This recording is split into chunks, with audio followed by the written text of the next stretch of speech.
कथा एका वाया गेलेल्या मुलीची. सागर आणि सीमा या दोघांची ही प्रेम कहाणी आहे. सागर हा सर्वसामान्य मुलगा, दिसायला गोरापान, अंगाने मजबूत. लहानपणीच त्याचे वडील गेले. सागर मोठा आणि त्याच्या 2 लहान बहिणी. आईनं 3 भावंडांना कष्ट करून लहानचं मोठं केलं. सागर सुद्धा मेहनती, लहानपणापासूनच मेहनत करायचा. दिवसा नोकरी करून रात्री शाळा कॉलेज करून त्याने शिक्षण पूर्ण केलं. तो एका नामांकित कंपनीत जॉबला आहे. तो सरळ मार्गी मुलगा आहे. तो आतापर्यंत कुठल्याही मुलीच्या प्रेमात पडलेला नाही. खूप मुली त्याच्या मागे आहेत, पण तो कुठल्याही मुलीच्या प्रेमात पडलेला नाही. त्याचं स्वप्न आहे आपण खूप खूप मोठं व्हावं, नाव कमवावं, आईला आणि बहिणींना सुखात ठेवावं. त्याला असं वाटतं आपण अशा मुलीशी लग्न करावं जी समजदार असेल, त्याला आणि घरच्यांना समजून घेणारे असेल आणि जिला आपल्या आधाराची गरज आहे. सीमा ही आई वडिलांची वाया गेलेली एकुलती एक मुलगी आहे. दिसायला सुंदर, गोरीपान, पण हडकुळी. तिचे कुटुंब मध्यमवर्गीय आहे. तिचे आई वडील शिक्षक आहेत. त्यांच्या अति लाडामुळे ते बिघडले आहे. तिचे कित्येक बॉयफ्रेंड आहेत आणि तिचे अनेकांच्या बरोबर शारीरिक संबंध आहेत. एकाच लग्नाच्या पार्टीत सागरशी तिची भेट झाली. सागर तिला पाहता क्षणी तिच्या प्रेमात पडला आणि ठरवलं हीच आपली लाईफ पार्टनर. दोघांची ओळख होते, एकमेकांचे नंबर घेतात. सीमाही सागरच्या प्रेमात पडते. त्यानंतर दोघांची व्हॉट्सअपवर चॅटिंग तर कधी फोनवर बोलत असतात. प्रेमाचा वर्षाव एकमेकांवर करत असतात. एके दिवशी प्रत्यक्ष भेटून सागर सीमाला आपल्या मनातलं सर्व काही सांगून टाकतो. तिला सांगतो की मला लग्न तुझ्याशीच करायचं आहे. सागर सांगतो की आयुष्यात पहिल्यांदा तुझ्या प्रेमात पडलो आहे. तुला कसलंही कमी होऊ देणार नाही. तुला मी राणीसारखी ठेवेन. सीमा सागरचं म्हणणं मान्य करते. सागर सीमासाठी खूप काही करतो. मोठमोठ्या हॉटेलमध्ये जेवायला घेऊन जातो. तिच्यासाठी सर्व काही करतो, पण ती खुश दिसत नाही. सागर जेव्हा जेव्हा तिला भेटत असतो तेव्हा तिच्या मित्रांचे सारखे फोन येत असतात.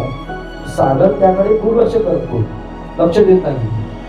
काही दिवसानंतर सीमा सागरशी बोलणं टाळते. त्याच्याशी नीट बोलत नाही. भेटणं तर राहायला बाजूला.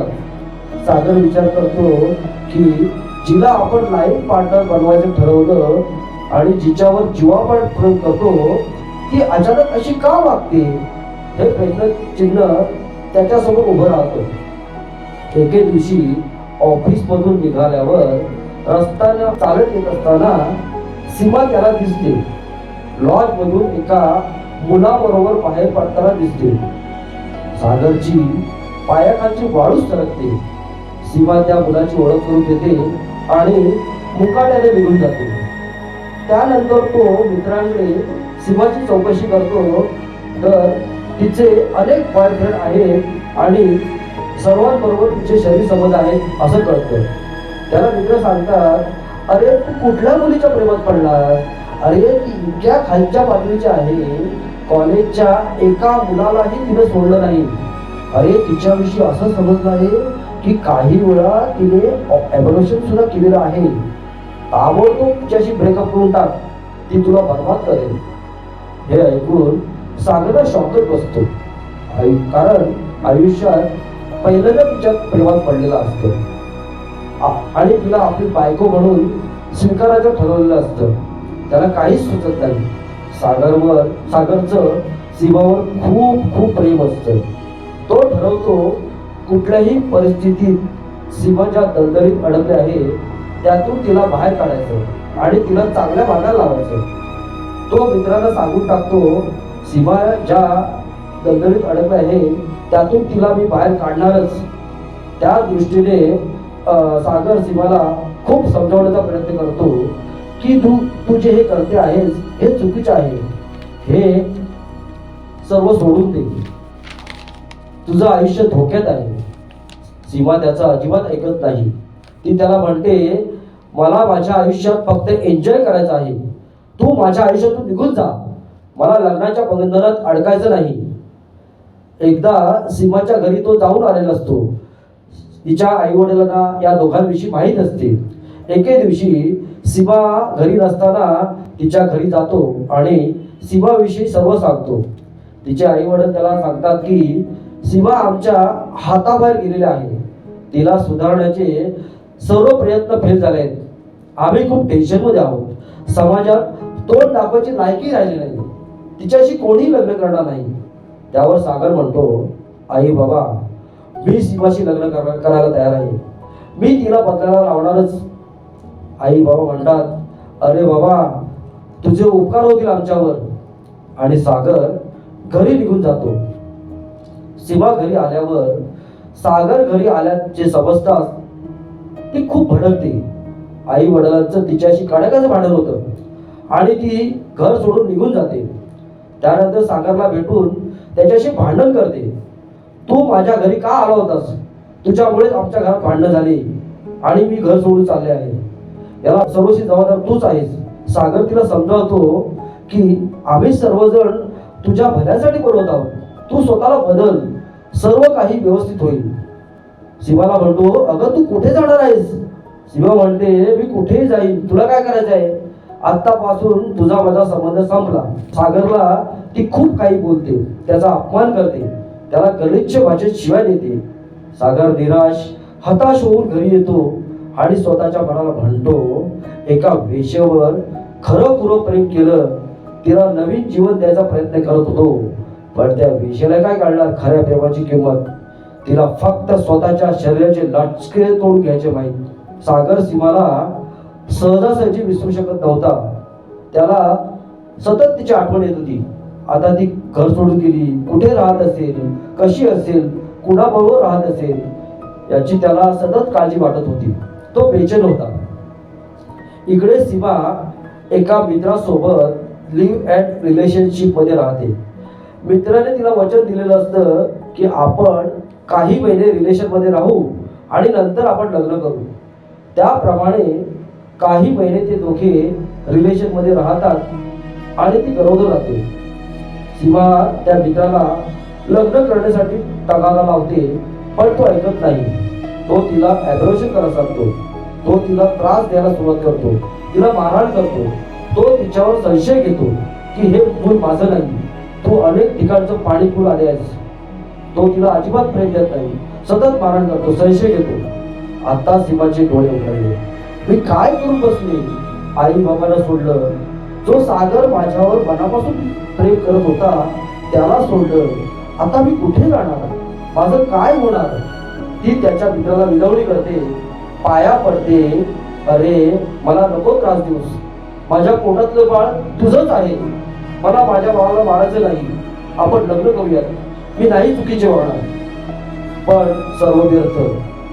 तिच्या मित्राने सतत ताकीद तिला दिलेलं असते, तू ॲब्रेशन करून घे, नाहीतर तुला इथे ठेवणार नाही.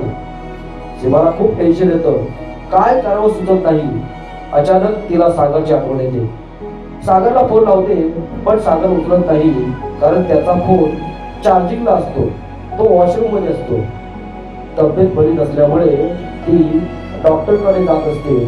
तिच्या मनात विचारांचं काहूर बांधलेलं असतं, आत्महत्येचे विचार येतात. रस्ता क्रॉस करत असताना एक बाईकवाला स्पीड मध्ये येत असतो. सीमाचं लक्ष नसतं, तिला बाईकची जोरदार धडक बसते. तो अर्जंट ब्रेक दाबतो, ती डिवायडरवर कोसळते, तिला डोक्याला मार लागतो. यामध्ये बाईकवाल्याची काही चुकी नसते, कारण रस्ता क्रॉस असताना सीमाचं बाईककडे लक्ष नसतं, त्यामुळे तिला धडक बसते. आजूबाजूचे लोक जमा होतात, तिला रिक्षात बसवून हॉस्पिटलला घेऊन जातात. बाईकवालाही तिथे असतो. इकडे सागर सीमाचं मिस कॉल बघतो. तो आश्चर्यचकित होतो, सीमाने कसा काय कॉल केला, काही प्रॉब्लेम तर नसेल म्हणून तो कॉल करतो. तेव्हा तिचा फोन एक माणूस उचलतो आणि सीमाविषयी सांगतो. सागर ताबडतोब हॉस्पिटलला पोहोचतो. सीमा ICU मध्ये असते. डॉक्टरांकडून माहिती घेतो. डॉक्टरला सांगतो, डॉक्टर साहेब, सीमाला कोणत्याही परिस्थितीत वाचवा, पैशाची चिंता करू नका, मी वाटते तेवढे पैसे खर्च करायला तयार आहे.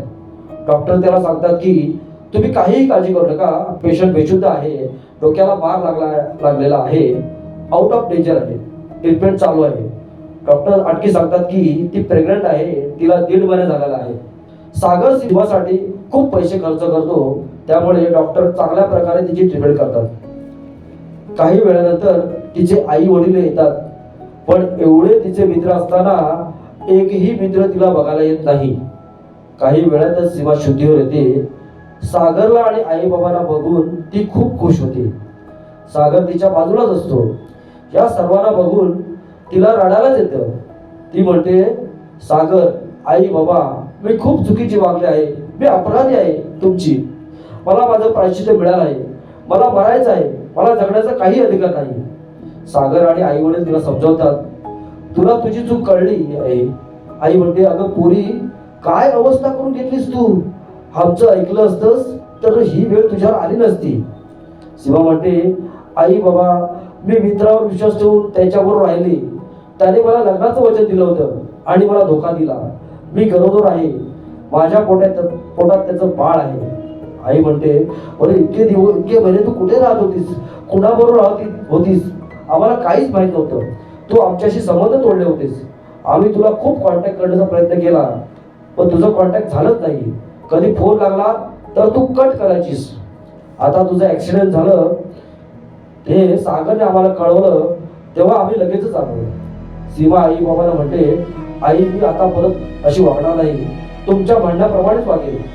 सागर किती चांगला मुलगा आहे, त्याला मी धोका दिला, त्याला नको नको ते बोलले, त्याचा अपमान केला, तरीही माझ्यासाठी तो पहिल्यांदा धावून आला. मला वाचवण्यासाठी त्याने खूप प्रयत्न केले, खूप पैसा खर्च केला. सागर, मला माफ कर. सीमा आई बाबांना सांगते, मला आता नवीन जीवन जगायचं आहे, मला त्या नीच माणसाचं बाळ पोटात ठेवायचं नाही, मला अॅबॉर्शन करायचं आहे. त्यावर सागर सीमाला म्हणतो, सीमा, असं काहीही तुला करायचं नाही. या अवस्थेतही मी तुला बायको म्हणून स्वीकारायला तयार आहे. आपण लग्न करूया, आपल्याला आपलं दोघांचं बाळ होऊ शकतं. या सागरच्या बोलण्यावर आई बाबा आश्चर्यचकित होतात आणि म्हणतात, अरे बाबा, तू कोण आहेस? अरे तू माणूस नाहीस, तर तू देव माणूस आहेस. एवढं सर्व काही माहीत असूनही तू आमच्या मुलीचा बायको म्हणून स्वीकार करतोस. तू महान आहेस रे बाबा, महान आहेस. तुझे उपकार आम्ही आयुष्यात विसरणार नाही. त्यानंतर सागर सीमाशी लग्न करतो आणि त्यांचा संसार सुखाचा होतो.